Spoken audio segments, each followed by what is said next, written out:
용감한 토크쇼 직설 시작합니다. 먼저 주식시장 상황 살펴보겠습니다. 최수영 아나운서가 전해드립니다. 이 시각 시황입니다. 11월 들어 변동의 폭이 커지는 국내 증시입니다. 말 그대로 퐁당퐁당 장세가 연출되고 있는데요. 오늘 양시장 어제의 반등을 이어가지 못하고 하락 출발했습니다. 간밤 뉴욕 증시에서 엔비디아를 포함한 기술주가 약세였던 영향이 컸는데요. 지수부터 살펴보면 코스피 1.89% 하락하면서 4011선에서 움직이고 있습니다. 코스닥 1.94% 내려가면서 885선에서 거래되고 있습니다. 다음으로 수급 상황 보겠습니다. 전날 4천억 넘게 매수했던 외국인, 하지만 오늘은 다시 매도로 돌아섰습니다. 외국인과 기관 각각 497억 원, 1,643억 원 팔아내고 있고요. 개인 홀로 1,729억 원 순매수하고 있습니다. 코스닥은 어제에 이어서도 개인이 순매수하고 있습니다. 2,751억 원 사들이고 있고요. 외국인과 기관 각각 1,261억 원, 869억 원 팔아내고 있습니다. 다음으로 시가총액 상위 종목 살펴보겠습니다. 먼저 코스피입니다. 반도체 투톱 오늘은 흔들립니다. 삼성전자는 평택 오라인 착공을 시작으로 향후 5년간 450조 원 규모의 투자에 본격 착수했다고 발표했습니다. SK하이닉스는 정부의 전력 반도체 사업 주도 기업으로 부상하면서 기대감 모으고 있습니다. 그럼에도 불구하고 두 기업 계속해서 미국의 시장 분위기를 뒤따라가고 있죠. 삼성전자 1.19% 하락하면서 99,400원, SK하이닉스 4.37% 떨어지면서 579,500원에 거래되고 있습니다. LG에너지솔루션은 2027년부터 국내에서 ESS용 LFP 배터리 양산에 돌입한다는 소식 밝혔습니다. 하지만 글로벌 신용평가사 무디스가 이 신용 등급을 한 단계 강등하면서 3.67% 떨어지면서 44만 6천 원에 거래되고 있습니다. 삼성바이오로직스 보합이고요. 삼성전자 우선주 1.81% 떨어지면서 7만 6,100원에 거래되고 있습니다. 6위부터도 살펴보겠습니다. 현대차는 관세 협상을 잘 마무리하고 로봇과 AI 위주로 투자하겠다고 밝혔는데요. 그럼에도 주가는 0.74% 내려가면서 26만 9,500원에 거래되고 있습니다. HD현대중공업은 조인트 팩트시트 발표 후 호재를 지속하고 있습니다. 1.66% 오르면서 61만 2천 원에 거래되고 있고요. 두산에너빌리티 1.27% 약세입니다. 7만 7,800원에 거래되고 있습니다. 하나에어로스페이스는 오늘 이재명 대통령의 아랍에미리트 정상회담 일정에 따라 방산협력 MOU 체결 기대감이 부각되면서 장 초반 상승 출발했는데요. 하지만 현재는 2% 넘게 떨어지면서 95만 6천 원, 95만 5,500원에 거래되고 있습니다. KB금융 2.76% 떨어지면서 12만 3,300원에 거래되고 있습니다. 다음으로 코스닥입니다. 1위부터 5위까지 보겠습니다. 알테오젠 보합이고요. 에코프로 2차전지 형제들도 모두 하락입니다. 에코프로비엠 4.02% 떨어지면서 14만 8,100원, 에코프로는 5.22% 하락하면서 8만 3,600원에 거래되고 있습니다. ABL바이오 어제까지 계속해서 상승 흐름 이어왔지만 오늘은 하락합니다. 2% 넘게 떨어지면서 17만 2,400원에 거래되고 있습니다. 페트로는 0.16% 오르면서 31만 3,500원에 거래되고 있습니다. 6위부터도 살펴보겠습니다. 레인보우 로보틱스 2.5% 넘게 떨어지면서 36만 9,500원에 거래되고 있고요. 리가켄바이오는 6위부터 10위 중 유일하게 빨간불 켰습니다. 0.23% 오르면서 17만 7,400원에 거래되고 있습니다. HLB 3.23% 내려가면서 4만 8천 원에 거래되고 있고요. 삼청단제약과 파마리서치 각각 2.8% 내려갔고요. 파마리서치는 보합입니다. 다음으로 특징주 살펴보겠습니다. 먼저 리튬주입니다. 리튬 가격이 급등하면서 간밤 뉴욕 증시에서 관련 종목들이 일제히 올랐습니다. 여기에 중국 간펑 리튬 회장이 내년 리튬 수요가 30% 늘 것이라고 전망했는데요. ESS 수요도 급증하면서 국내 리튬 관련주들이 탄력받고 있습니다. 리튬 포어스 8% 넘게 오르면서 1,073원에 거래되고 있고요. 미래나노텍 6.62% 오른 13,040원, 하이드로 리튬 8.27% 오른 2,230원에 거래되고 있습니다. 포스코엠텍은 0.13% 오르면서 15,540원에 거래되고 있습니다. 다음은 엔터주입니다. 중국과의 일본 갈등으로 중국이 일본 여행 자제를 권고하면서 국내 엔터주로의 소비 유입 기대가 커지고 있습니다. 여기에 NH투자증권도 감정 보상을 위한 소비가 늘어나는 일명 트리토노믹스 흐름 속에서 엔터 업종이 수혜를 볼 것이라고 전망했습니다. 이에 코스닥에 새로 상장한 더 핑크퐁 컴퍼니를 비롯해서 코퍼스 코리아, SM, 하이브 모두가 상승 보이고 있습니다. 다음으로 외환 시장 살펴보겠습니다.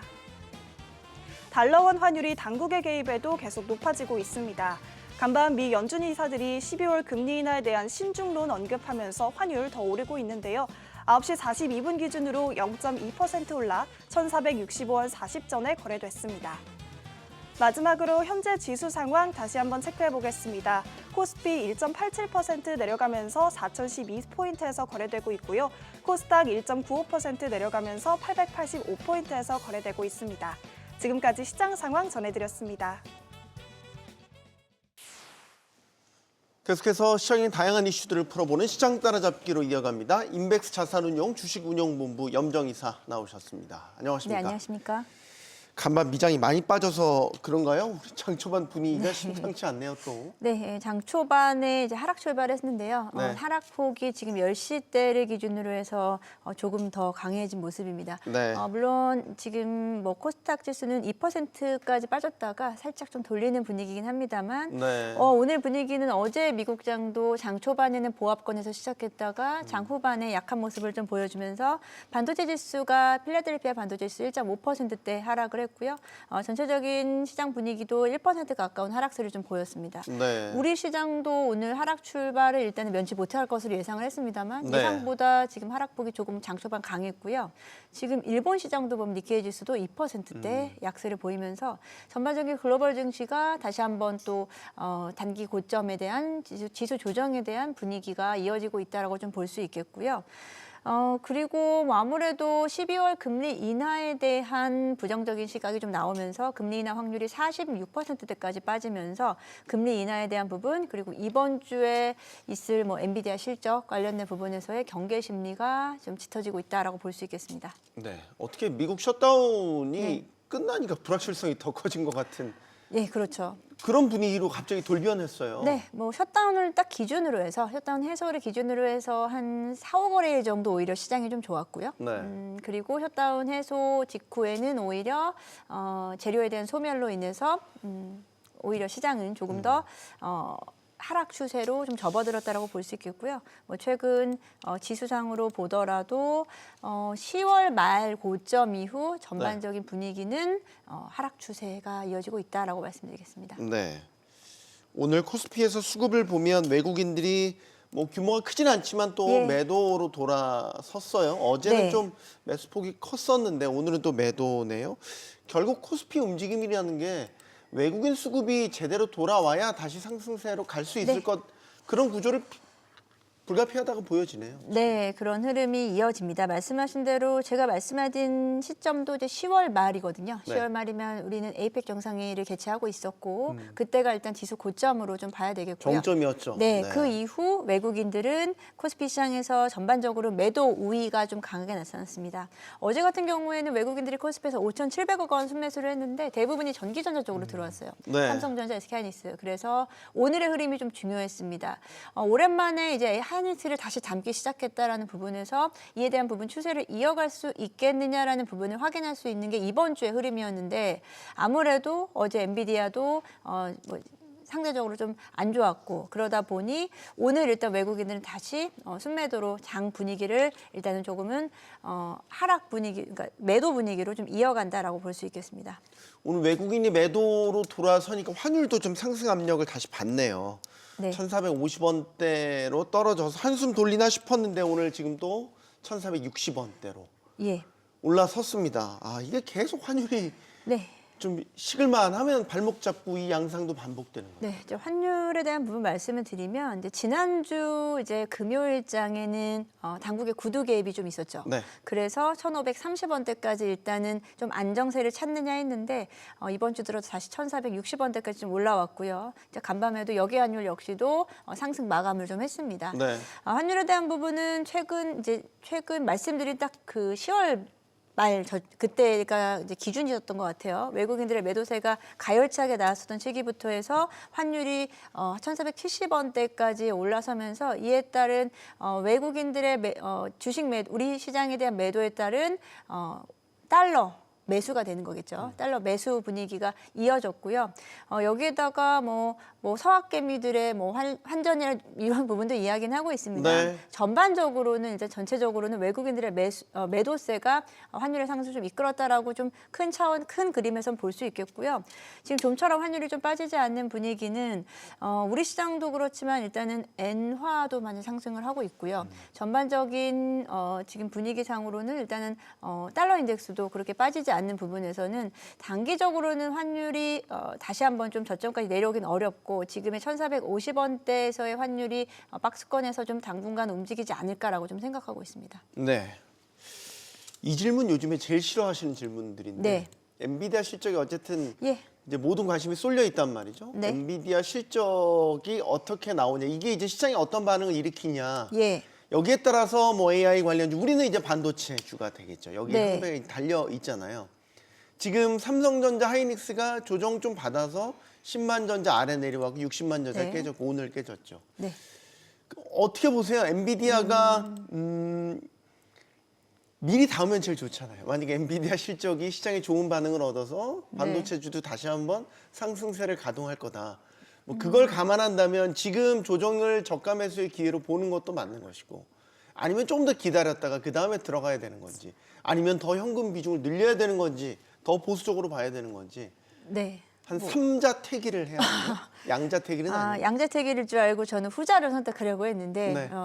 3번 옵션까지 주셔가지고 고민을 또 하게 되네요. 네. 네, 말씀하신 대로 지금 모든 시장의 촉각은 엔비디아에 쏠려 있죠. 이번 주에 있을 실적 발표 19일 장 마감은 우리 시장으로는 20일 목요일장에서 반영이 될 가능성이 크죠. 네. 지난주에 소프트뱅크에서 엔비디아의 지분을 일부를 좀 매각을 했고요. 그리고 어제 같은 경우에는 페이팔의 창업자인 피터 틸이 또 엔비디아 전량 매도했다라는 소식과 함께 엔비디아가 약세를 나타냈습니다. 근데 약세 대비해서는 그렇게 하락폭이 크지는 않았어요. 1%대 하락을 했으니까. 최근 엔비디아의 좀 주가 흐름을 보게 되면 이제 10월 29일 날 212달러를 터치를 하면서 정말 엔비디아가 새로운 역사를 쓰느냐에 따른 엄청난 또 기대감이 커졌었는데요. 그 이후로 주가는 한 10거래일 이상에서 한 10% 넘게 좀 빠졌어요. 네. 네. 이제 분위기상으로는 우리가 계속 10월 말 고점, 우리 시장도 그렇고 뭐 미국 시장도 그렇고 엔비디아를 중심으로 해서 10월 말, 11월 초가 단기적으로 고점으로 좀 봐야겠고요. 지금 이번 주 이제 목요일이니까 화요일, 수요일 어떻게 시장이 견뎌내느냐에 대한 부분인 것 같아요. 그리고 분위기는 이제 엔비디아 버블론이 계속해서 좀 우세를 좀 보여주고 있는 지금의 분위기죠. 그래서 저는 엔비디아뿐 아니고 반도체주에 대한 의견은 일단 두 번째가 맞습니다. 일단 시장에 대한 관망 이후 만약에 엔비디아 실적이 잘 나와서 우리의 기대치보다 훨씬 더 좋고 네. 앞으로의 내년도에 대한 전망까지도 예상치를 뛰어넘는다고 하면은 여기서 같이 편승해도 저는 좀 늦지 않는다라고 좀 생각을 해서 지금은 일단 이번 주 엔비디아 실적 전까지는 좀 보수적으로 반도체 쪽은 보시는 게 좋을 것 같고요. 현금 비중에 대해서는 지금 시장의 고민은 또 엔비디아뿐 아니고 시장의 단기 조정에 대한 부분으로 쏠리잖아요. 그렇게 되면 이제 현금 보유 비중을 또 낮춰야 되느냐, 주식에서 현금 보유 비중을 만든다는 것은 이제 하방으로 좀 보겠다라는 거죠. 시장 전체적으로. 이제 그 부분에 대해서는 저는 오히려 이제 현금 비중보다는 기존의 낙폭과대 섹터 쪽에 대한 접근으로 해서 포트폴리오 조정이 더 맞지 않느냐라고 생각합니다. 지금 반도체 저희가 이제 투톱 위주로 얘기를 하고 있지만 소부장 종목들은 보통 어떻게 갑니까? 후행해서 가나요? 동반해서 가는 경향이 강한가요? 시장이 상승장일 때는 동반해서 가는 경우도 있는데 최근 삼성전자와 SK하이닉스의 강한 상승장에서는 후행해서 갔다라고 좀 더 보는 게 맞을 것 같아요. 그리고 두 대장주의 상승폭을 따라가지는 못했어요.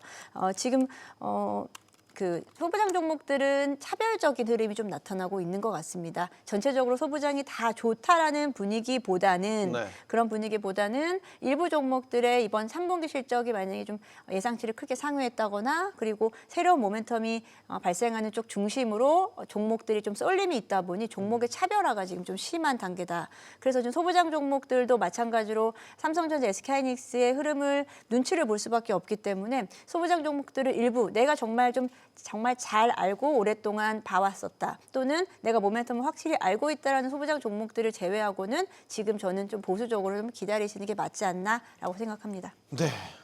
자, 이 흐름도 되게 궁금하더라고요. 예. 그러니까 정부 정책 수혜라고 해서 금융 지주사들이 많이 올랐고 증권주까지 다 포함이 됐었는데 네. 요즘에는 그 안에서도 조금 차별화가 보여요. 어제 같은 경우도 지주사, 일반 기업 지주는 많이 올랐어요. 두산 SK. 네. 근데 금융 지주, 예를 들면 KB금융은 많이 빠졌고 뭐 증권주는 요즘에 계속 또 빠지는 분위기인 네. 거고. 왜 이게 어떤 포인트로 이게 차별화되는 거죠? 네, 항상 우리가 이제 뭐 밸류업이라든지 그리고 이제 배당 관련된 이슈로 해서 같이 이제 이야기를 하고 있는 게 금융주 그리고 최근엔 증권주 우리 지주사까지 같이 이야기를 하고 있죠. 네. 흐름을 보게 되면은 항상 지주사 말씀을 드렸을 때 이 말씀을 드렸어요. 지주사에 대한 그 말씀드린 앞서서의 모멘텀도 있지만 최근 지주사들이 좋았던 거는 최근에 5대 기업, 우리나라 5대 그룹에 대한 해당 주가가 상당히 많이 뛰었어요. 그러다 보니 그 주식을 가지고 자회사를 품고 있는 지주사들의 방향성도 같이 동행할 수밖에 없었다. 그래서 지주사들은 이러한 자사주 소강 이슈라든지 이런 부분도 또 있지만 자사주를 어떤 자사주를 품고 있는지 뭐 최근 들어서는 뭐 SK 관련주들, SK 스퀘어나 네, SK 이런데요. 스퀘어, SK 그리고 두산, 뭐 그리고 HD 현대 같은 이런 집중적인 5대 그룹 내에서의 어떤 종목들 중심으로 좀 흐름이 지속적으로 좋았다라고 저는 볼 수 있겠고요. 금융지주사들 그리고 증권주들, 금융지주사들의 지금 최근의 고점에서의 단기 하락 요인은 외국인들의 매도세입니다. KB금융 같은 경우를 보게 되면 한 달 넘게 외국인들 지분을 계속 줄이고 있어요. 계속 매도를 하고 있어요. 그리고 기관들이 이 부분을 좀 받치면서 외국인은 한 달 넘게 매도, 기관은 매수 이런 뚜렷한 어떤 대조적인 모습을 좀 보이고 있고요. 지금 금융주들 역시도 배당에 대한 매력이라든지 앞으로의 정책 관련된 모멘텀이 있을 수 있습니다만 전체적으로 외국인들은 그간 많이 오른 섹터라 종목들에 대해서는 차익 실현을 하고 나간다라고 저는 좀 보고 있어요. 지금 좀 단기적으로 좀 빠져나가고 있는 분위기다라고 볼 수 있기 때문에 금융주들은 지금 수급이 확연하게 좀 갈리고 있는 모습으로 볼 수 있겠고요. 그래서 추가 상승보다는 지금 자리를 얼마나 잘 유지하느냐가 좀 중요할 것 같다. 그리고 마지막 증권주 같은 경우에는 워낙에 이제 종목들이 급등락을 좀 강하게 보여주다 보니까 이 부분은 계속해서 급등락을 가져갈 가능성이 좀 큽니다. 특히나 중소형 증권주들 같은 경우에는 단기적인 트레이딩을 하는 그런 투자자들이 좀 많기 때문에 오히려 이제 내가 증권주를 좀 보겠다라고 하면은 대형 증권주 쪽으로에 대한 방향성이 조금 더 저는 더 맞지 않을까라고 생각합니다. 자, 오랜만에 식품 관련 식품주들 짚어볼까요? 뭐 삼양식품 같은 경우는 뭐 황제주 등극을 했죠. 농심도 그렇고 최근에 실적도 굉장히 잘 나왔고 뭐 뉴스 통해서 들으셨겠지만 뭐 라면 수출, K푸드 수출이 계속 최고 기록 지금 세우고 있지 않습니까? 근데 이제 하나 걸리는 건 있어요. 고환율.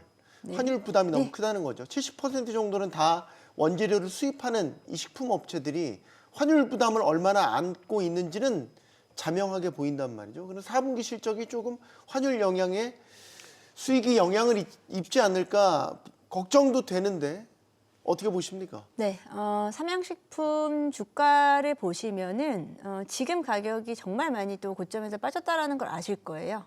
삼양식품 160만 원대에 터치를 한 후 주가가 거의 한 30% 가까이 20-30% 정도 조정을 받았는데 이 부분은 일단은 개별적인 식품주도 또 중요하겠지만 저는 지금 시장이 지난주부터 해서 이번 주로 이어지는 흐름은 그간 낙폭이 과대했었던 종목들이 조금씩 반등이 올라오고 있고요. 그 종목들의 특징은 3분기 실적이 잘 나왔다라는 거예요. 근데 3분기 실적이 잘 나왔는데 기존의 우려감으로 인해서 뺐던 부분을 다시 좀 되돌리고 있는 현상이다라고 좀 볼 수 있겠고요. 그리고 삼양식품, 농심이 어제 또 급등을 했어요. 네. 농심도 한 10% 급등을 하면서 최근에 정말 좀 지지부진했던 흐름에서 좀 탈피하는 모습을 좀 보였고요. 삼양식품도 저점에서 이제 조금씩 반등이 올라온다. 이 부분은 뭐 일단 수치적으로 나타나는 부분에서는 라면 수출액이겠죠. 라면 수출액이 10개월 만에 10월 달까지 수출액이 작년 수출액을 이미 돌파했습니다. 연간으로 수출액이 지속적으로 확대되고 있고 수출국에 대한 부분은 가장 큰 시장이 중국과 미국 시장이에요. 지속적으로 수출에 대한 증가세가 나타나고 있는 가운데 뭐 최근에는 삼양식품 같은 경우에는 밀양 2공장에 대한 증설에 대한 효과로 이제 공급도 충분하게 이루어지고 있기 때문에 네. 이에 따른 앞으로 실적 호조세는 더 지속될 것이다라고 보고 있는데 말씀하신 대로 환율에 대한 부분 단기적으로 영향을 좀 받을 수밖에 없겠죠. 근데 지금 분위기는 환율에 대한 우려감보다는 낙폭과대에 따른 실적 개선세에 따른 주가의 반등이 조금 더 강한 흐름을 잡고 있다라고 보기 때문에 네. 앞서 말씀드린 시장에서 약간 좀 포트폴리오 조정에 대한 부분에서 말씀드렸던 부분도 이러한 낙폭과대도 쪽에서의 실적 대한 확인이라든지 그리고 성장성에 대한 부분이 여전히 유효한 종목들은 지금 지켜보셔도 좋겠다라고 생각하고 있습니다. 네, 자 지금 지수 확인해 볼까요? 코스피 코스닥 앞서 저희가 확인해 본 것보다는 낙폭이 좀 줄어드는 모습입니다. 1%대 초반대까지 낙폭이 줄어들고 있지만 여전히 큰 하락세 보이고 있습니다. 코스닥 같은 경우는 이제 900선 회복했다가 다시 내주고 이런 이제 양상이 반복된다는 말이죠. 이게 순환매 흐름도 보였다가 안 보였다가 네. 개인 투자자들이 사실 좀 매수에 가담을 하면서 코스닥이 좀 또 탄력적으로 오르는 것 같다가도 또 꼬리를 마지막에 내리기도 하고요. 맞습니다. 아직은 코스닥의 온전한 회복을 낙관하진 못하는 것 같아요. 네, 코스닥이 오를 때는 좀 덜 오르고 빠질 때는 또 따라 빠지고 이런 네. 현상이 나타나다 보니까 코스닥이 이번 올해 한 해 동안 코스피의 상승률을 정말 절반도 따라가지 못했던 것 같아요. 네. 최근 코스닥의 상승은 지난주부터는 이제 제약바이오 쪽에서 이끌어줬는데 아쉽게도 지금 코스닥의 주요 업종을 보게 되면은 상위권을 보게 되면 제약바이오와 2차 전지 일부 종목 그리고 뭐 미용, 의료기기, 화장품 쪽인데요. 전체적으로 다 같이 움직이지는 못하고 그 내에서의 제약바이오 쪽이 좀 두드러진 영향 그리고 가끔씩 이렇게 순환매가 나타나다 보니까 한번 이렇게 좀 끌어당기는 힘이 좀 부족하다라고 좀 생각이 듭니다. 네. 그리고 여전히 코스피 쪽에서의 하이닉스, SK 하이닉스에 대한 투자자들의 집중적인 좀 관심도가 코스닥의 상승분을 좀 다소 좀 저해하는 요인이지 않나라고 좀 보고 있고요. 여전히 지금 시장이 코스닥에 대한 기회를 찾으면서도 지속적으로 코스피에서의 대장주들이 빠질 때 또 이쪽으로 또 수급이 쏠리는 모습이 아직까지는 수급 완화가 좀 완전히 이루어지지 못하고 있는 단계다라고 판단하고 있습니다. 네. 지금 조정의 사실 근원지 하면 미국이죠. 미국에서 AI에 대한 거품론, 그다음에 금리 인하에 대한 불확실성 이런 것들이 겹쳐서 조정으로 나타나니까 그 영향이 이제 나비 효과처럼 한국 증시에도 나타난단 말이죠. 네. 이게 이제 한번 풀려야 되는데 일단 엔비디아 실적은 목요일에 나온단 말이죠. 예. 그리고 그날 그 다음 날이겠죠. 우리 시각으로는 고용 보고서가 나오잖아요. 네. 그러면 이제 뭔가 금리 결정에 대한 부분도 좀 명확해질까? 지금 너무 불확실성이 크니까 예, 맞습니다. 투심이 너무 거기에 흔들리는 것 같아요. 예, 맞습니다. 지금 일단은 뭐 AI 쪽 종목 관련주들이 워낙에 시장의 지수를 좌지우지하다 보니까 AI 종목들을 관찰을 안 할 수가 없고요. 여기서 관망하려고 하는 심리가 꽤 있다라고 좀 보고 있습니다. 공격적인 투자자들은 빠질 때마다 다시 산다라고 하겠지만 대부분의 투자자들은 지금 시장에 대한 어떤 과열에 대한 이슈가 조금은 좀 줄어들거나 아니면 다시 상승장으로 돌아서는 모습을 보고 진입하려는 투자자들도 꽤 있다라고 보고 있고요. 그리고 뭐 미국 시장뿐만 아니고 뭐 전반적으로는 지수에 대한 좀 부담감이 좀 있어요. 네. 그러다 보니 이번 12월 금리 인하에서 말씀하신 대로 고용 보고서라든지 리앙스 자체가 12월에 대한 동결론이 좀 강하다 보면은 시장은 한동안은 조정 또는 횡보 장세가 이어질 수 있겠다라고 좀 생각을 하고 있습니다. 네, 도와주지는 못할 망정 발목을 잡으니까 원망스럽다는 생각도 듭니다. 시장 따라잡기 여기서 마무리하겠습니다. 인백스 자산운용 주식운용본부 염정이사와 함께했습니다. 고맙습니다. 네, 감사합니다.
국내 대기업들이 대규모 투자 보따리를 풀었습니다. 3,500억 달러 대미 투자로 국내 산업에 대한 공동화 우려가 커지자 재계가 나선 건데요.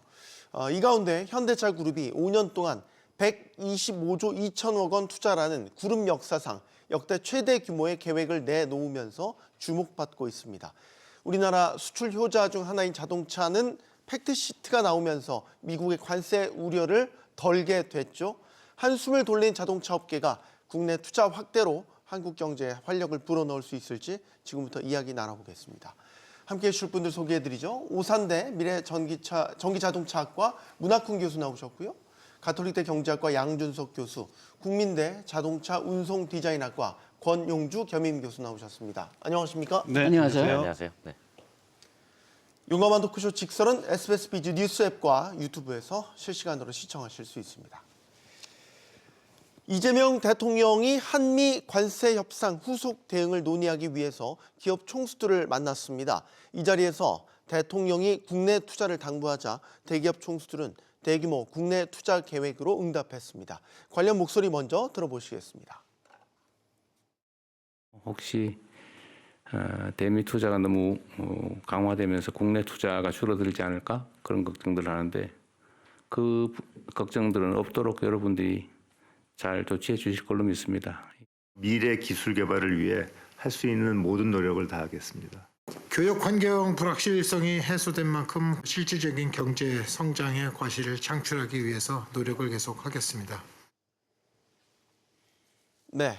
자, 그래서 나온 결과를 보니까 7개 그룹이 앞으로 3년에서 한 5년 동안 830여 조 원을 국내에 투자하겠다 이런 결정을 내렸습니다. 사실 말씀드린 대로 대미 투자에 따른 국내 투자 위축, 국내 산업의 공동화가 우려됐던 상황에서 이런 우려들을 좀 양 교수님 해소할 만한 규모의 투자 계획 발표였다 이렇게 보십니까? 뭐 순수 금액으로 보면은 해소할 수가 있죠. 833조 원이 약 한 5,700억 달러니까 미국에 가는 돈보다는 우리나라에 그 투자하는 돈이 좀 더 많게 되기는 하는데 첫째 문제는 이게 얼만큼 실현되느냐가 이제 첫째 문제죠. 네. 그 다음에 두 번째 문제는 이 중 얼마가 새 투자고 얼마가 기존 기획돼 있었던 투자냐. 여기에 다 새 투자라면은 저 기존 뭐 투자 미국에 가는 그 투자를 상쇄할 수 있겠지만은 요게 그 대부분 이미 기획된 투자였다면은 그러면 그렇게 큰 도움이 안 되니까요. 그렇지만은 더 걱정되는 거는 우리나라가 미국에 투자하는 것도 마찬가지고 만약 지금 이 투자 중에서 상당 금액이 정부가 압력을 넣어가지고선 그 투자를 성취했다면은 그러면은 요게 그냥 뭐 미국 가는 돈도 마찬가지고 미국은 뭐 트럼프 압력 때문에 간 거고 그 다음에 여기에 대응해가지고선 뭐 이렇게 투자를 했다면은 요게 시장을 계속 왜곡하는 투자들만 계속 늘어가지고 요게 좀 제대로 잘 효과적인데 효율적인데 투자가 되나 좀 그런 걱정이 좀 생기는 것 같습니다. 네, 어쨌든 뭐 국내 투자가 위축될 것이라는 우려 속에서 나온 어떻게 보면 단비 같은 투자 계획이었다 이런 평가들이 있더라고요. 교수님 어떻게 보셨어요? 이번에 이제 그렇게 투자를 한 것은 투트랙 전략을 갖다 좀 명확히 했다라고 볼 수가 있어요. 그래서 해외는 생산 부분 그리고 국내는 이제 기술 초격차를 좀 최소화시키기 위해서 그런 그 투자를 하겠다라는 것이 이제 목표인 것 같고 그래서 이제 핵심 산업에 집중적으로 이제 투자를 한다고 보면 반도체하고 IT 그다음에 미래 모빌리티 그다음에 이제 바이오 헬스 이런 분야에 이제 집중적으로 투자를 하게 됨으로써 우리가 기술 격차가 떨어져 있는 부분들을 좀 근접해서 우리가 투자를 하면 좀 더 적극적으로 이제 해외에 나갈 수 있는 그런 방법을 찾을 수 있다 이렇게 말씀을 드릴 수가 있어요. 네, 공 교수님도 이번 투자 계획, 특히 현대차그룹 같은 경우는 뭐 그룹 역사상 최대 규모의 투자 계획을 발표했단 말이에요. 긍정적으로 평가하십니까? 그러니까 이제 조금 전에 문학군 교수님이 말씀하신 것처럼 그 최대 투자는 맞는데 또 양 교수님 말씀하신 것처럼 기존 투자액이 있었고요. 여기에 추가로 한 30조 원 정도 더 얘기를 한 겁니다. 네. 나머지 금액들은 원래 투자하기로 계획된 일정이었고, 근데 이런 걸 보면 그 투자의 대부분의 사용처가 사실은 R&D 쪽에 집중이 돼 있거든요. 네. 미래기술하고 뭐 AI 만들고 이런 거 하는데 사실 정부의 대통령께서 주문한 내용은 저는 이렇게 이해를 하거든요. 국내 투자를 많이 하라는 얘기는 국내에 일자리를 많이 만들어 주세요. 라고 하는 메시지인데 대부분 R&D에 집중돼 있고 그러면 이제 국내에 무언가 물건을 만드는 제조업의 생산 일자리는 얼마나 많이 만들어지겠는가. 근데 말씀하신 것처럼 생산은 주로 해외 쪽에 투자를 하고 국내는 R&D만 투자라면 그만큼 국내 생산 부문에 일자리가 많이 만들어질 수 있겠나. 그런 우려를 뭐 하지 않을 수가 없는 거죠. 그러면 아까 말씀하셨던 일자리 해소, 고용난에는 어느 정도 도움이 될까? 이 부분을 좀 따져봐야 되겠군요. 그렇죠. 그래서 지금 뭐 젊은이들 지금 얘기 보면은 미스매치가 많다고 얘기하는데 이렇게 R&D 위주로 주로 투자를 한다면은 이 사람들이 뭐 물론 그 스템 그 분야 그 공과나 과학하는 사람들은 갈 데가 좀 길이 터지겠지만은 이 대부분 학생들 보면은 가고 싶은 데가 그 화이트 칼러 사무직이거든요.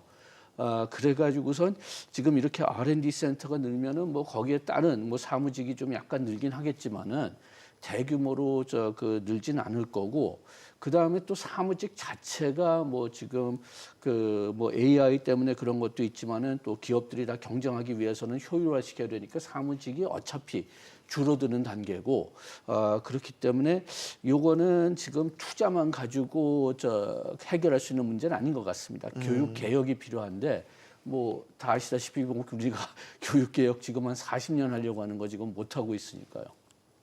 알겠습니다. 사실 이제 그 투자를 하겠다는 그 숫자 자체보다도 얼마나 내신 있는 투자가 이루어지는지 그리고 실질적으로 국내 경제에 도움이 되는 예를 들면 일자리에 얼마나 도움이 되는 투자인지 이런 것들을 자세히 따져봐야 되겠다는 생각이 드는데 자 그룹별로 살펴보면 일단 현대차그룹이 눈에 띕니다.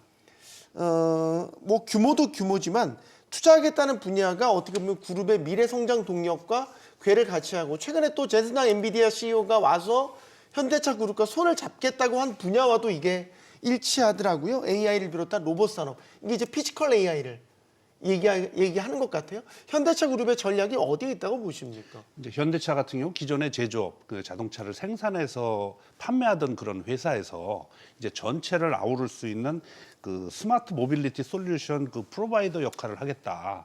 그래서 앞으로는 저 로봇이라든지 AI라든지 로봇 같은 경우는 지금 현재 생산 공장에도 이제 직접적으로 투입을 하고 있고 그래서 로봇도 만들어야 되고 거기에 들어가는 소프트웨어라든지 이런 것까지도 다 이제 만들어져야지만 진정한 그 모빌리티를 만들어 구현을 할 수가 있는 거고 네. 더불어서 이제 자율주행도 지금 현재 단계를 좀 넘어서야 되는 부분들도 있어서 앞으로 그런 분야의 선두적 역할을 하지 않으면 이제 도태될 수밖에 없는 그런 상황이 생기기 때문에 그런 그 모빌리티 우리가 뭐 K 모빌리티라고 불러도 뭐 무방하겠습니다만 네. 그런 분야의 현대차그룹에서 이제 집중적으로 투자를 해서 앞으로 선두적인 역할을 하지 않으면 도태돼서 그냥 제조업으로만 남게 되는 그런 상황이 생길 수 있기 때문에 앞으로 그런 분야에도 집중적인 그런 투자가 이루어져야 된다라고 생각을 합니다. 그러면 이 투자 계획을 보면 현대차그룹의 미래가 단순히 자동차 업체는 아니죠. 아니라는 생각이 드는군요. 일단 권 교수님 의견 들을까요? 아니 그 이제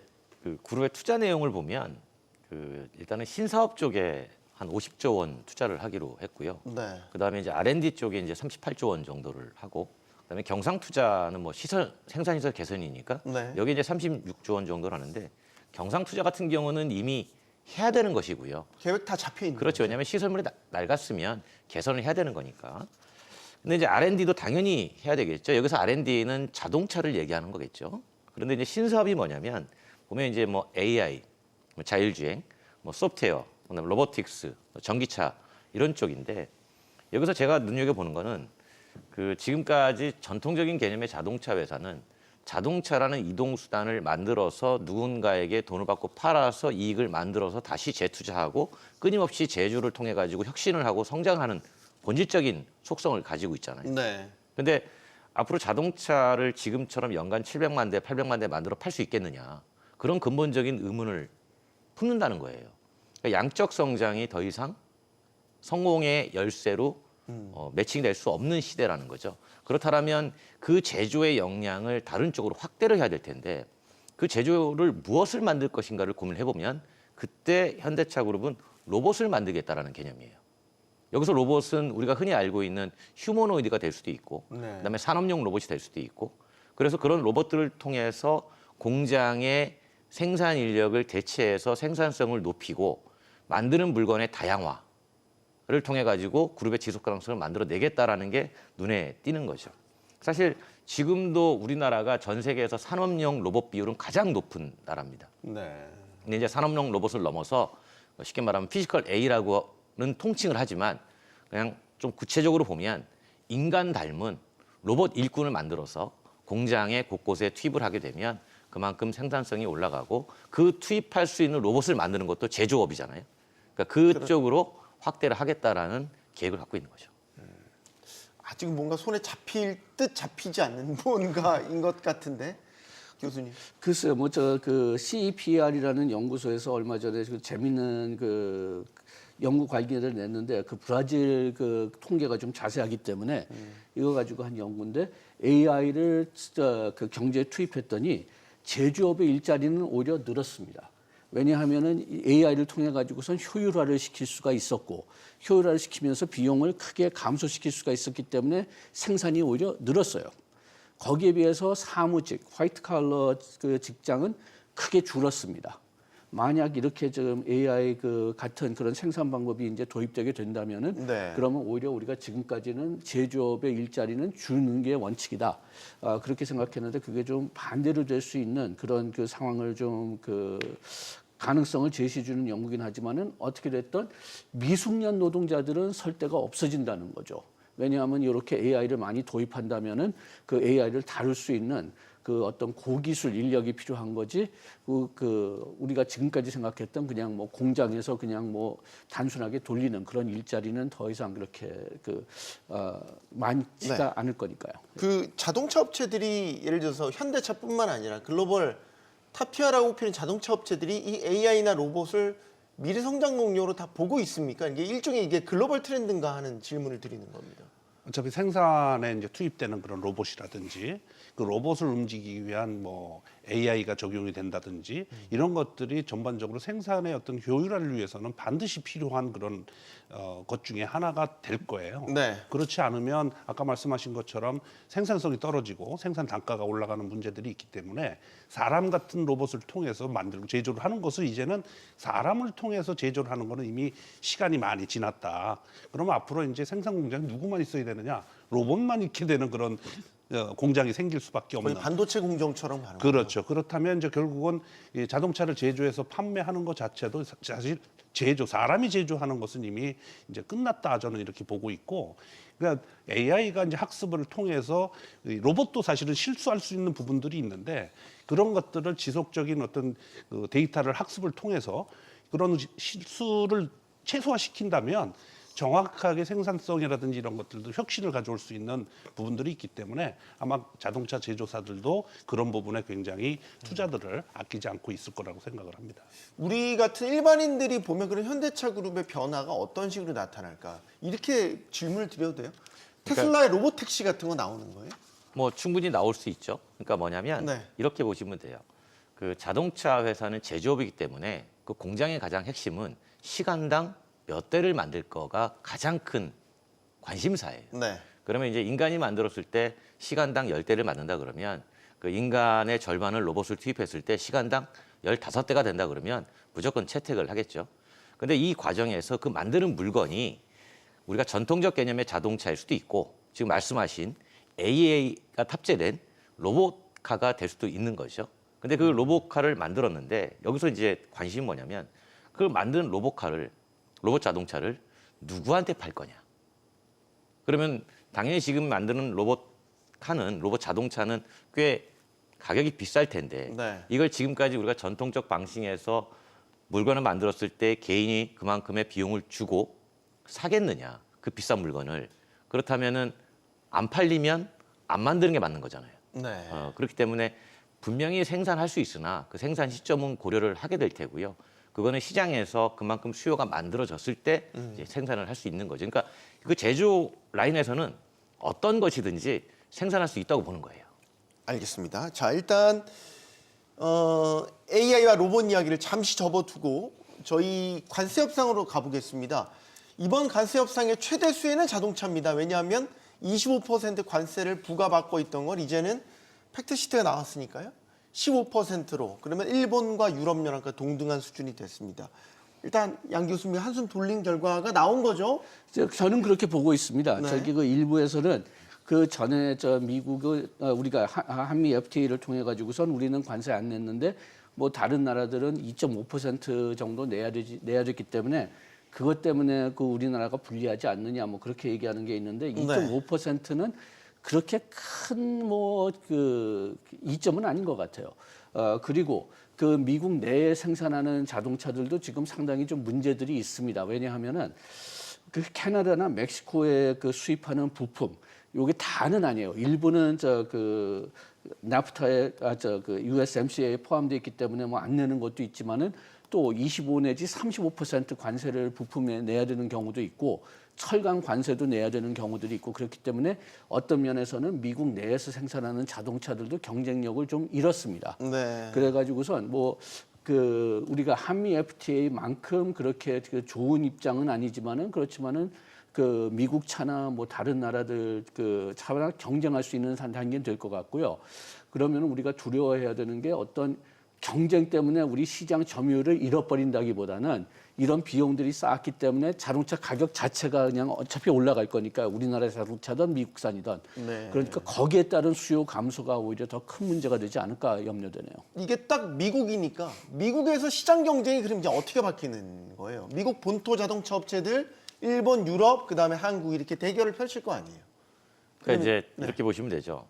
그 양 교수님 말씀하신 것처럼 일본은 2.5%의 관세를 물고 수출을 하고 있었고 해왔죠. 네. 우리는 이제 0%를 하고 있었는데 그때의 관점에서 보면 우리가 조금 가격적인 측면에서는 유리한 부분이 있죠.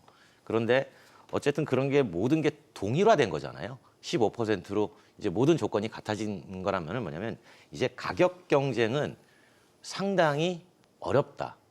즉 가격을 가지고 앞세워서 무언가 소비자한테 구매를 촉진시키기에는 상당히 어려워진 환경이 된 거고요. 네. 그러면 가격이 배제가 된다면 그 두 번째는 이제 제품력하고 브랜드로 승부를 해야 되는 거죠. 근데 그렇게 따진다면은 브랜드 측면에서 조금 불리한 측면이 아직은 아직도 있지만 있어요? 아직은 좀 있죠. 왜냐하면 뭐 예를 들면 일본 도요타와 비교했을 그렇죠. 때 그래서 미국의 소비자들의 선호도를 보면 여전히 현대보다는 토요타를 조금 더 선호하는 경향이 있기 때문에 이 부분에서 조금 불리한 측면이 있으나 중요한 건 제품력 측면에서 보면 거의 동등 수준이란 말이에요. 왜냐하면 그걸 어떻게 아냐면 그 잔존 가치라는 게 있습니다. 네. 처음에 신차 사가지고 3년 뒤에 되팔 때의 리세일 밸류가 지금은 사실 미국 내에서 토요타가 조금 높긴 해도 네. 과거에 격차가 많이 줄었어요. 그러니까 이 얘기는 이제 신차에서 제품 경쟁력이 밀리지 않는다. 본격적으로 보면 가격을 배제하고 이제 완전 동등한 차원에서 이제는 제품과 브랜드로 경쟁을 해야 되는 상황이 된 거죠. 이게 한편에서 보면 조금 불리해진 거 아닌가라고 볼 수 있지만 또 한편에서 보면 언젠가는 넘어야 될 산입니다. 넘어야 될 산이 이제 왔군요. 그렇죠. 그러니까 이제 언젠가 올 게 지금 온 거예요. 그러니까 한 번 붙어서 넘어보자라는 그런 도전 정신을 다시 한번 갖게 되는 거죠. 이게 하이브리드카 같은 경우는 현대차가 일본 앞선 거 아니었습니까? 사실 토요타의 하이브리드가 이렇게 상징적으로 이렇게 우리가 다 알고 예, 있었는데 사실은 프리우스가 너무 이제 그렇죠. 글로벌 히트를 쳐서 근데 요즘 현대기아의 하이브리드가 그 정도 수준을 지금 넘었다고 저는 생각을 할 정도로 네. 하이브리드 수준이 기술 수준이 굉장히 좀 높이 올라와 있어요. 그리고 이제 관세가 25%에서 15%로 이제 이렇게 떨어졌다고 했잖아요. 근데 일단 금전적으로 보더라도 약 그 4조 한 8천억 손실이 있었던 것이 이제 어느 정도 올라갔다. 그러니까 그것만 따지더라도 일단 이익인 거죠.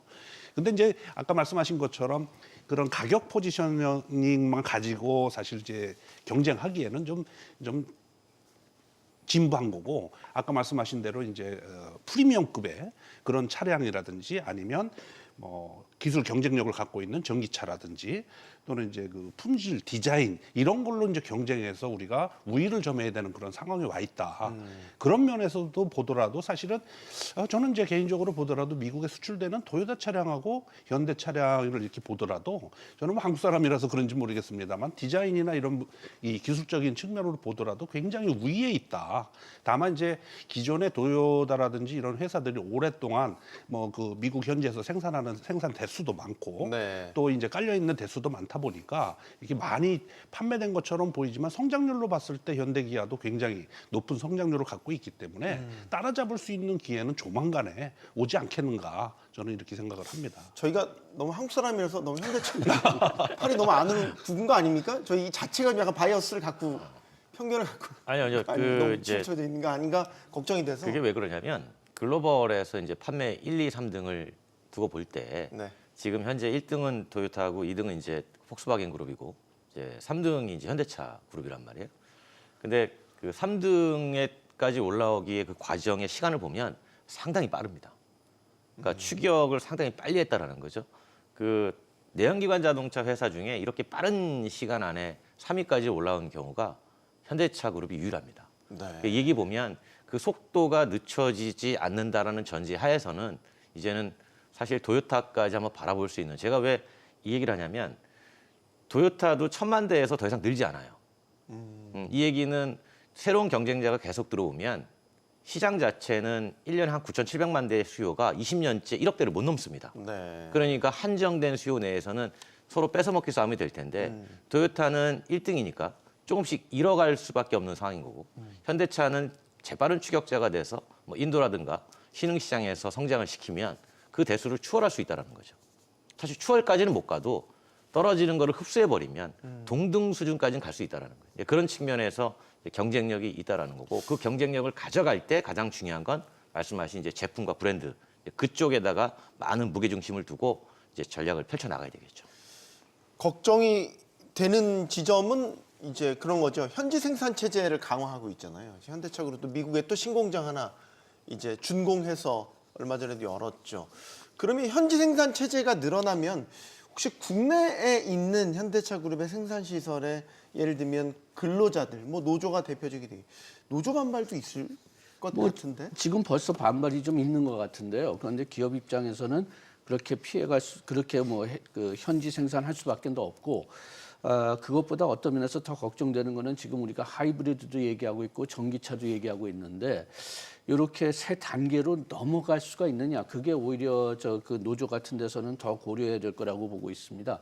왜냐하면 지금 우리가 얘기하는 것처럼 진짜 뭐 현대차가 하이브리드를 통해 가지고선 EV로 넘어간다면은 이 생산 구조가 완전히 바뀌거든요. 네. 그리고 지금 그만큼 많은 노동자들도 필요 없을 수가 있고, 그 다음에 또 그 협력 기업도 지금과 같이 많이 필요하지 않을 수가 있고요. 그래가지고선 거기를 대비해야 되는데 오히려 또 제가 또 걱정하는 것은 이렇게 그 우리나라 자동차 회사들이 이렇게 체제를 바꿔가야 되는데 그 미국 사례를 보면은 그렇게 바꿔가지 못해요. 지금 내연 기관의 자동차, 내연 엔진 자동차에 너무 투자한 것들도 많고 거기에 따른 자기네들 나름대로 노하우가 있다고 생각해가지고선 좀 늦게 행동하지 않느냐. 그래가지고선 EV를 앞서가는 회사들을 보면은 뭐 다 EV를 전문화된 회사들이죠. 테슬라든지 BYD든지. 그래서 오히려 지금 그 현대 자동차나 기아 자동차가 지금 내연 자동차에 너무 의존하고 있기 때문에 네. 제대로 좀 빨리 체제를 바꿔나가기가 좀 어렵지 않을까. 그게 좀 염려되는 면이 있습니다. 권 교수님, 현대차 노조 최근에 이와 관련해서 뭐 입장을 낸 게 있습니까? 예를 미국 생산 확대에 대한 우려를 표했다라든지 그렇죠. 불편한 기색을 내비쳤는지 궁금합니다. 네, 해외 생산에 관련해서는 이제 노조와 회사가 협의하도록 돼 있죠. 돼 인간협 있어서 사항이죠. 그렇죠. 예. 그 부분에 대해서 얘기를 하고 있는데 이제 어쩔 수 없이 해외로 갈 수밖에 없는 부분도 있어요. 무슨 얘기냐면 근데 그걸 노조가 받아들여. 그러니까 이제 알고는 있죠. 그러니까 관세 장벽이라는 거를 누구나 다 알고 있잖아요. 네. 우리가 가고 싶어서 가는 게 아니라 관세를 높여가지고 장벽을 쳐버리면 가고 수밖에 없잖아요. 안 그러면 현지에서 아예 경쟁력이 안 나오는데.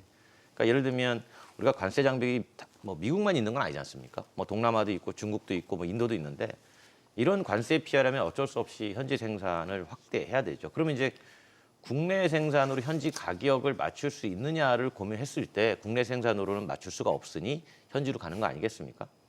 그래서 이제 제가 이렇게 보면 그러면 이제 국내 생산 부분은 어떻게 해소를 해야 되냐면 관세가 없는 나라 또는 관세 장벽이 낮은 나라 쪽에 어떻게 해서든지 수요를 창출해내서 그 관세 장벽을 피해서 가는 시장으로 국내 생산분을 수출을 해야 됩니다. 네. 그러니까 제가 이제 그런 얘기를 했었거든요. 그 미국에서 관세 장벽을 메우면 미국에 가는 물량은 당연히 현지 생산으로 전환되게 됩니다. 그럼 한국에서 만들어서 미국에 가는 물량을 일정 부분은 다른 나라로 분산을 시켜야 되는데 그때 남는 시장이 이제 유럽 잘 되고 있으니까요. 그다음에 남미, 뭐 동남아 이쪽인데 특히 동남아 같은 경우에는 우리가 이제 일본 기업이 60년 동안 확고하게 자리 잡은 시장을 이제 뚫어야 되는 입장인 거고 네.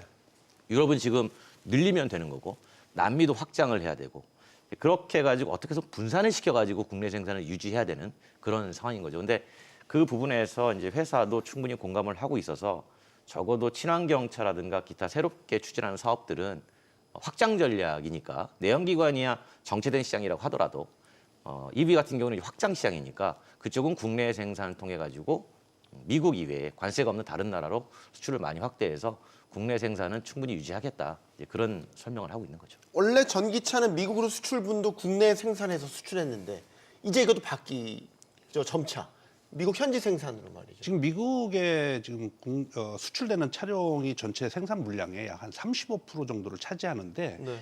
그 중에 전기차가 차지하는 비용이 한 44% 정도를 차지를 해요. 그래서 이제 미국의 이제 생산 설비가 전기차라든지 하이브리드라든지 생산 시설이 생산 대수가 많아지게 되면 네. 아무래도 이제 이 포션은 줄어들기 마련이죠. 근데 이제 줄어든 것만큼 아까 권 교수님 말씀하신 것처럼 전체 물량 대비해서 미국으로 가는 거에 대한 물량이 줄은 것이지 그 물량만큼 다른 데로 판매를 한다고 그러면 실제 국내에서 생산되는 대수 자체는 큰 변화가 없을 것이다.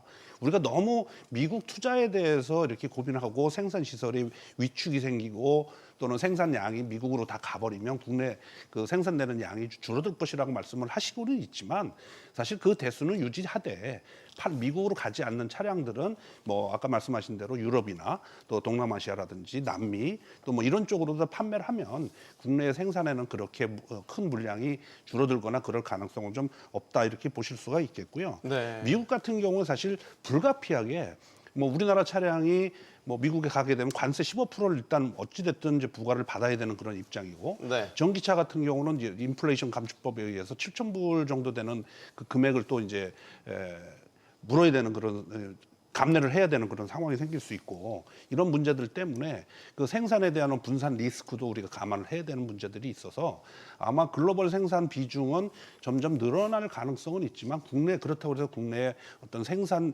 그 대수나 이런 것에 문제가 있을 거라고는 저는 생각하지는 않아요.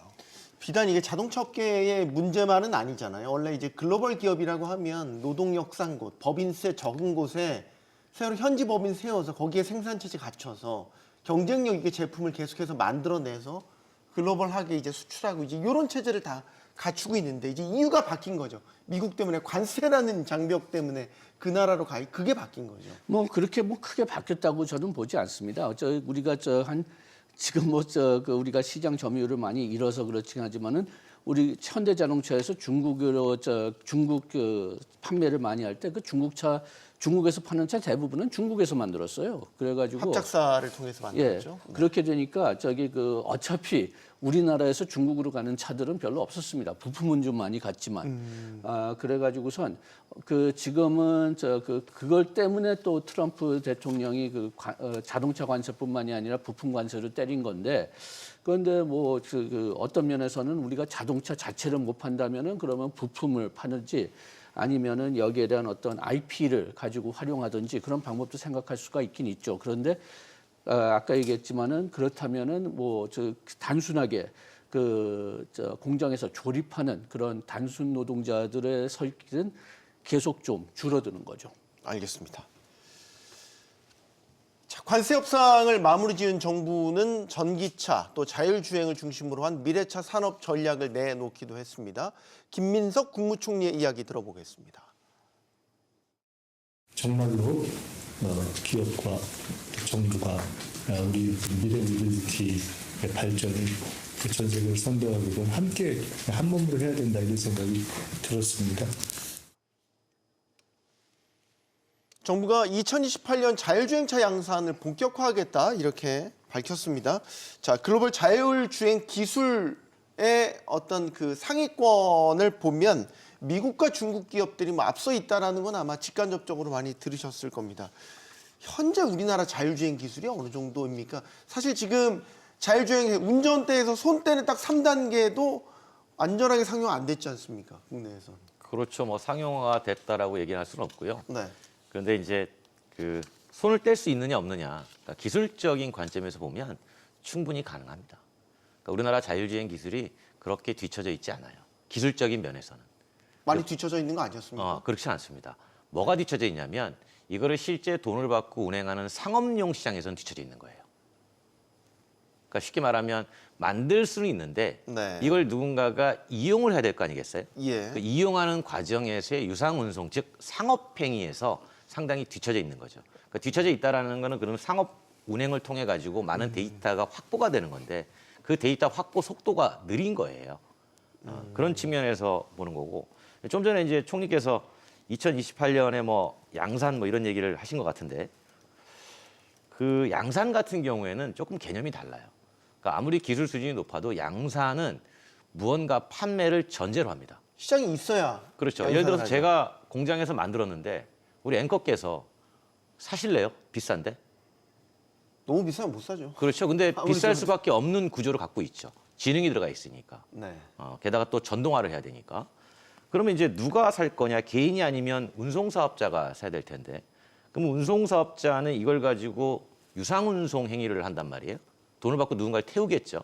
근데 투자비가 많아지면 회수 비용도 빨라지기를 원하기 때문에 이용 요금이 올라가야 돼요.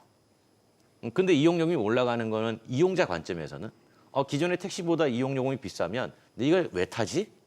라고 하는 경제적 관점이 또 들어갈 수 있다는 거죠. 그래서 이게 양산은 가능하나 실제로 판매로 연결돼서 시장에서 운행되는 거는 별개의 문제라고 보는 거죠. 이게 기술력을 논하는 데 있어서 큰 차이가 없다고 권 교수님 말씀 주셨지만 아까 데이터 확보나 이런 데 있어서 우리가 훨씬 불리한 입장인 그렇죠. 거잖아요. 네. 데이터 확보 많이 못하면 소위 말해서 안전운행 믿을 수 있게 못 맡긴다는 얘기 아닙니까? 그래서 이제 아까 말씀하신 것처럼 그런 소프트웨어나 하드웨어들이 기본적으로 이제 우리나라가 다 갖춰져 있지만 그렇게 실제 상용화하기 위해서는 머릿속에 들어가 있는 지식, 판단하고 인지할 수 있는 그런 이 논리적인 그런 해석을 해서 자동차가 안전하게 갈 수 있는 데이터가 충분한 지식들이 들어 있어야 되는데 사실 그러한 지식들이 없다 보니까 상용화해서 팔 수가 없는 그런 상황이 생긴 거죠. 그러면 이 상용화를 하려고 그러면 기본적으로 어떻게 되느냐? 이런 그 법규라는 이런 부분들도 아주 빨리빨리 좀 풀어야 되는데 어느 정도 이게 풀기 위해서는 사실 여러 가지 또 우리가 제약들이 있어요. 이게 네. 안전한가? 또 어떤 문제가 생기는 거 아닌가? 사고 나면 보험 처리 어떻게 해야 되나? 그렇죠. 누구에게 책임을 지어야 되나? 뭐 이런 그렇죠. 것들이죠. 그래서 이게 짚고 가다 보니까 지금 현재 이런 상황이 생긴 거고 아까 말씀하신 것처럼 뭐 중국의 우한이라는 도시에 뭐 한 1,000대 정도의 자율 로봇 택시가 돌아다니거나 아니면 미국 같은데 지금 자율 주행차가 지금 돌아다니고 로봇 택시가 돌아다니고 있는 것처럼 우리도 어느 구역에 그렇게 갈 수 있는 그런 영역을 좀 빨리빨리 풀어서 법적으로 좀 안정화되게 이렇게 갈 수만 있다면 우리도 그런 데이터를 확보를 할 수가 있고 우리나라 같은 경우가 사실 도로 조건들이 굉장히 좀 사실 이 뒷골목으로 가면 굉장히 좀 열악하잖아요. 안 좋죠. 예. 그래서 수학 문제에서 굉장히 어려운 문제를 풀게 되면 쉬운 문제는 굉장히 금방 갈 수 있는 것처럼 그런 것을 가지고 우리가 또 이 지도 같은 경우도 그 초정밀 지도들이 많이 잘 돼 있거든요. 네. 그런 거를 잘 활용한다면 우리나라 자율주행차도 충분하게 갈 수 있는 이렇게 운행될 수 있는 그런 부분들이 있어서 저는 충분히 어느 정도 우리는 기술이 좀 있다. 그리고 아까 말씀하신 것처럼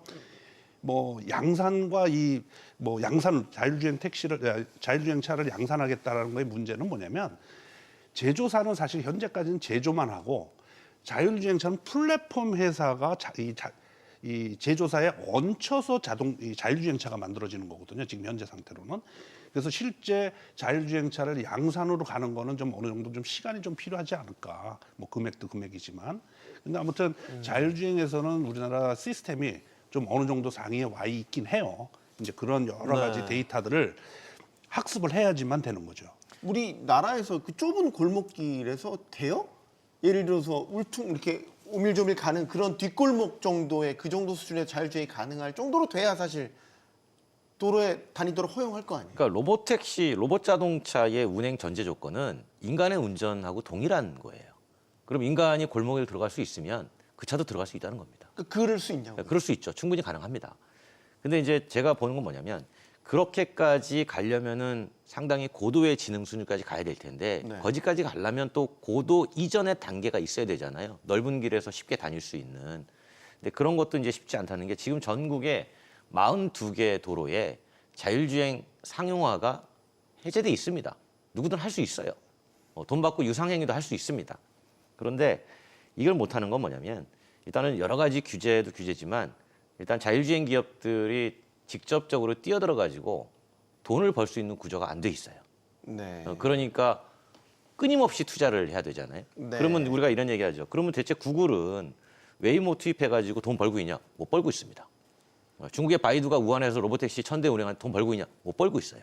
그러니까 여전히 계속 끊임없이 투자를 하고 있는데 근데 우리나라의 자율주행 기업들은 대부분 다 스타트업입니다. 이런 기업들이 쉽게 접근할 수가 없는 부분이고 그래서 지난번에 대통령께서 이 로보택시 관련해 가지고 그런 언급을 하셨잖아요. 우리 지방 중소도시 하나를 지정해 가지고 네. 전면적으로 허용하자. 어쩌면 그게 맞는 얘기죠. 그런데 그 지방 중소도시의 자치단체장이 제가 전면 허용을 받아들이겠습니다. 라고 과연 수용할 수 있을까?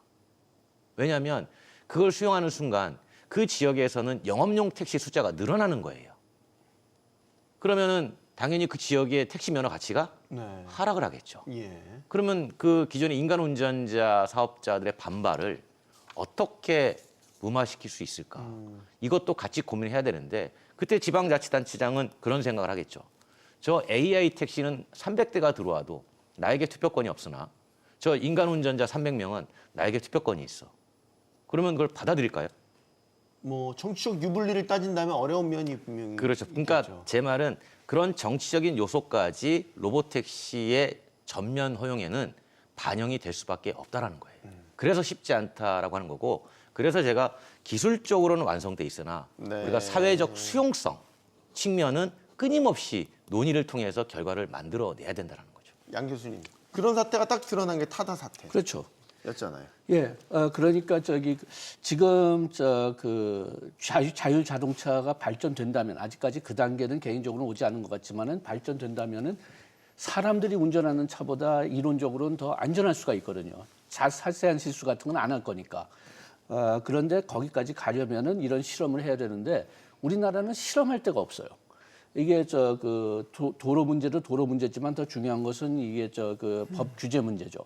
그래가지고선 현대자동차가 한 5년 전인가 그 보스턴의 어떤 자율주행 소프트웨어 만드는 회사를 구매한 걸로 기억하는데 이유를 보니까 이 소프트웨어 개발도 소프트웨어 개발이지만은 진짜 현대자동차가 원했던 것은 이 실험을 할 수 있는 그런 어떤 장소, 그런 어떤 시설 그런 걸 원했다고 하더라고요. 우리나라에서 실험할 수 없으니까 미국 가서 실험하겠다.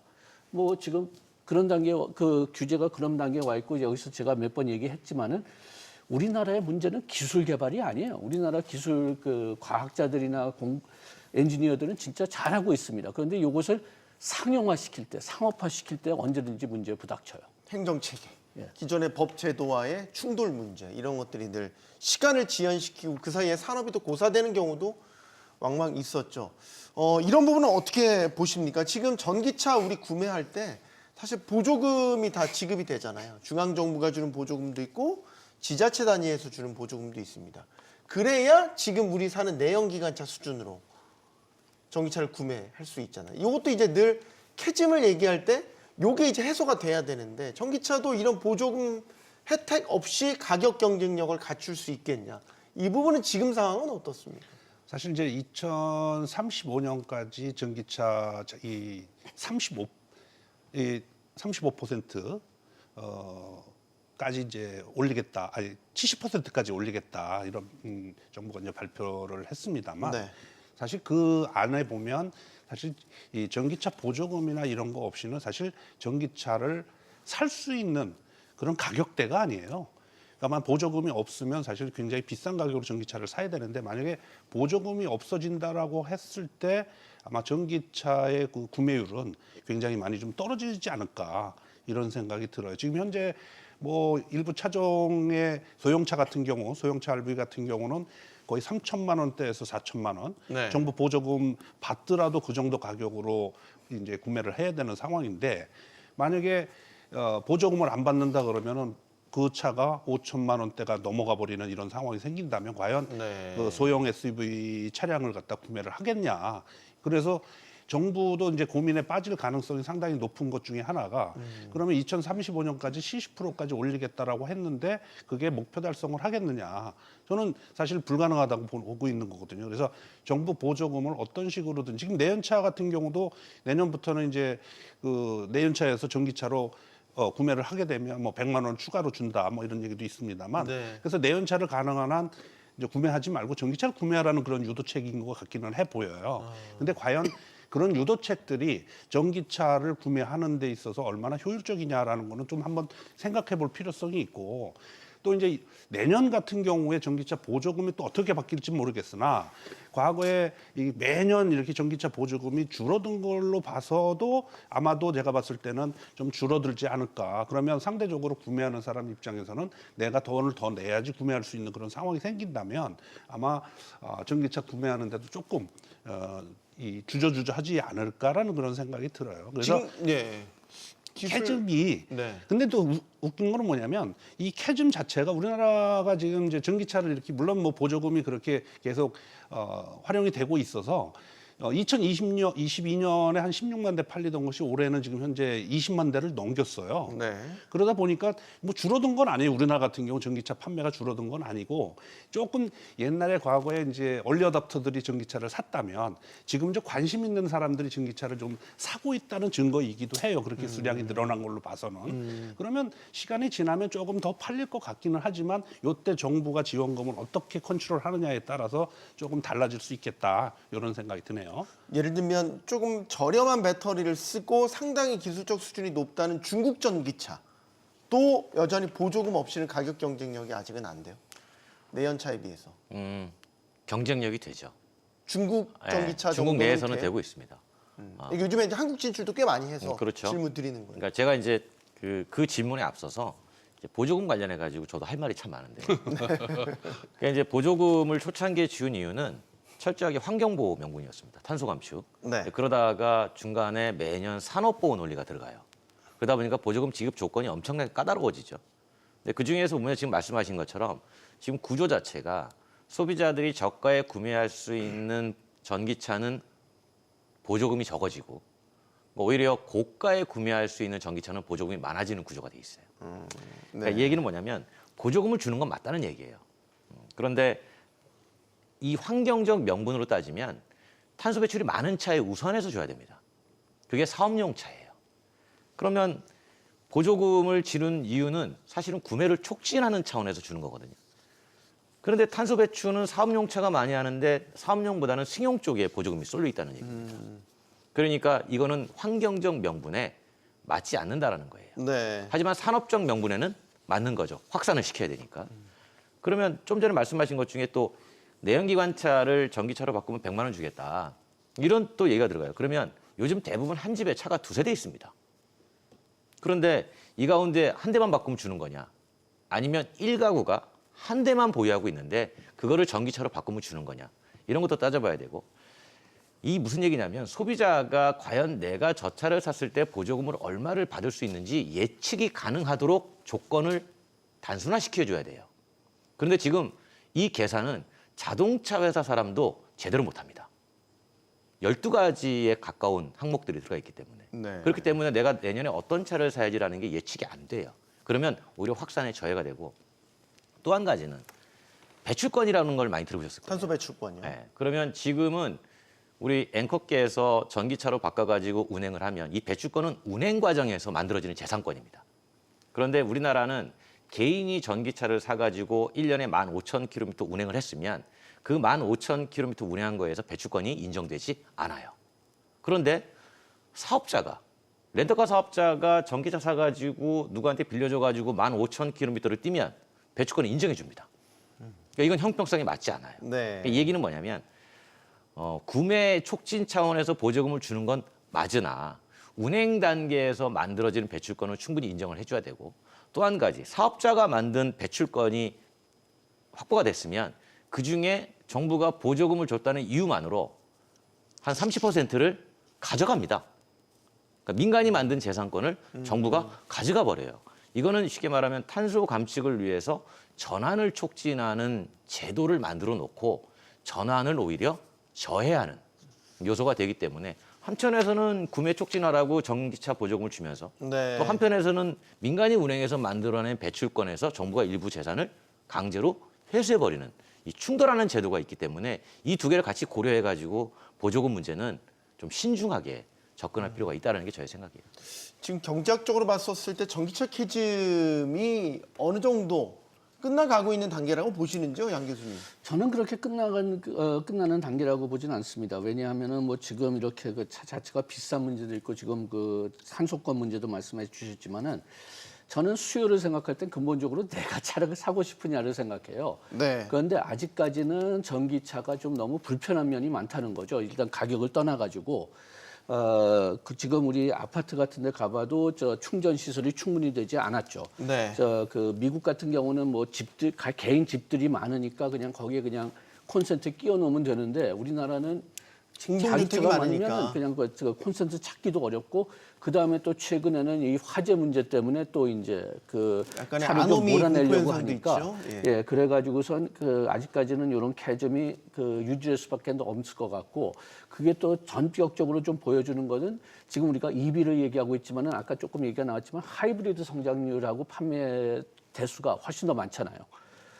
그렇기 때문에 아직까지 그 내연 엔진을 포기한다는 소비자들이 그렇게 많지는 않은 것 같습니다. 네. 그래서 제가 첨언해서 말씀을 드리면 예. 우리가 보통 자동차에서 레인지 앵자이어티라고 하는 주행거리 불안감이라는 게 있어요. 그러니까 내연기관은 주유 경고등이 들어왔을 때 약간 불안감이 나오기 시작하죠. 근데 전기차 같은 경우는 배터리 잔량이 몇 % 남았느냐에 따라 가지고 주행거리 불안감이 발생하는데 이게 아직까지 경험자가 많지 않기 때문에 사람마다 천차만별이에요. 이 얘기는 뭐냐면 충전 인프라가 아직 완벽하지 않다라는 거죠. 그래서 제가 말씀드리는 건 전기차 구매에 보조금을 많이 주는 것도 뭐 반대할 수는 없습니다만 지나치게 많이 주는 것보다 그 예산의 일부를 충전기 인프라 확산에 쓰는 게 훨씬 더 효과적이라는 거예요. 그렇게 되면은 주행거리 불안감이 낮아지게 됩니다. 그러니까 낮아지면 말씀하신 것처럼 그런 불안감이 떨어지면 내가 충분히 구매할 수 있겠구나라는 생각을 하게 된다는 거죠. 근데 지금 민간 충전기 사업자들은 다 적자입니다. 그러니까 왜냐하면 충전 인프라 많이 깔아놨는데 정부의 원래 보급 목표 대수의 버금가게 인프라 만들어놨는데 실제로는 보급이 덜 됐기 때문에 충전기가 전기를 물리지 못하고 있는 거죠. 그러면 그건 그냥 투자비를 그냥 손실 보게 되는 거거든요. 그래서 그런 부분까지 감안했을 때 정부가 끊임없이 인프라를 확보하지 않을 거라면 민간 충전기 사업자한테 인프라 확보 운영 자금을 조금 지원해 주는 것도 필요하고 더불어서 정부의 그 일부 예산을 인프라 확충에다가 쓰는 것이 훨씬 더 전기차 보급에는 효과적입니다. 문 교수님, 요즘에 그 전기차 얘기보다 사실 더 많이 회자되는 게 ESS거든요. 이게 세계적으로도 보면 ESS 수요, 특히 AI 데이터 센터가 안정적으로 이 전기를 공급받을 수 있는 이제 그 보완제로서 ESS가 되게 각광을 받고 있더라고요. ESS 산업은 우리나라 경쟁력이 어느 정도 되는 겁니까? 사실 ESS가 저도 이제 한참 전부터 사실 얘기했던 것 중에 하나거든요. 이게 이제 우리 캠핑카에 보면 인산철 배터리가 이제 들어가거나 아니면 납축전지용으로 이제 캠핑카에 적용을 했었거든요. 네. 근데 이 인산철 배터리처럼 이 에너지 저장 장치 ESS 시스템들이 앞으로는 굉장히 시장성이 클 것이다라고 계속 얘기를 했었는데 결국 이런 시장들 자체가 중국의 ESS 전 세계적으로 이제 마켓셔를 보게 되면 거의 한 8, 90%를 차지하고 있고 우리가 한 10% 정도, 10%도 안 되는 그런 시장을 갖고 있다 보니까 네. 점점 ESS 시장에 대해서 어떤 확장 가능성이 사실 높기는 해요. 왜 그러냐면 이런 그 전기가 필요한, 전력이 필요한 곳들이 많이 있거든. 전산센터라든지 또는 앞으로도 이제 뭐 AI 센터가 계속 구축이 된다든지 하게 되면 전력의 수급에 굉장히 큰 문제가 생기는데 이런 부분에 ESS, 이 에너지 저장 장치 장치들이 이제 셋업이 되지 않으면 전기를 공급받을 수 있는 그런 부분들도 문제가 생길 수 있고 전력에도 문제가 생길 수 있기 때문에 앞으로 AI 그러지만은 사실 AI를 구동할 수 있는 부분 이제 에너지 저장 장치가 없이는 사실 구동되기가 굉장히 좀 어려운 부분이 있어서 우리나라의 전력을 공급하고 있는 뭐 원자력 발전을 통해서 뭐 가정이나 산업용이나 공업용으로 사용되는 거 말고 남는 그런 전력들이 많지 않다면 네. 결국 ESS를 통해서 그런 시스템들을 돌려야 되는 문제가 있기 때문에 이번에도 뭐 국가전산센터 쪽에 문제가 생겼다고 하는 그 문제가 생긴 부분들도 우리가 이제 UPS라고 하는 부분들인데 그런 것들 다 ESS로 돌아가고 있는 부분들이기 때문에 앞으로도 이제 이런 시장 자체가 정부, 뭐 산업 모든 이 분야를 포함해서 ESS 시장은 좀 확대될 것이다. 네. 이렇게 생각을 합니다. 알겠습니다. 이 자동차 업계가 관세 협상이라는 파고를 넘고 로봇, 자율주행 등에 공격적으로 투자하면서 미래의 승부수를 던졌습니다. 유리한 여건은 별로 없어 보이는데 언제 여건이 좋았던 적 있었나 생각이 들기도 합니다. 고통스럽더라도 가야 할 길은 가야 되는 거겠죠. 용감한 토크쇼 직설 마치겠습니다. 여기는 모든 경제가 모이는 SBS 비즈입니다. 시청해주셔서 고맙습니다.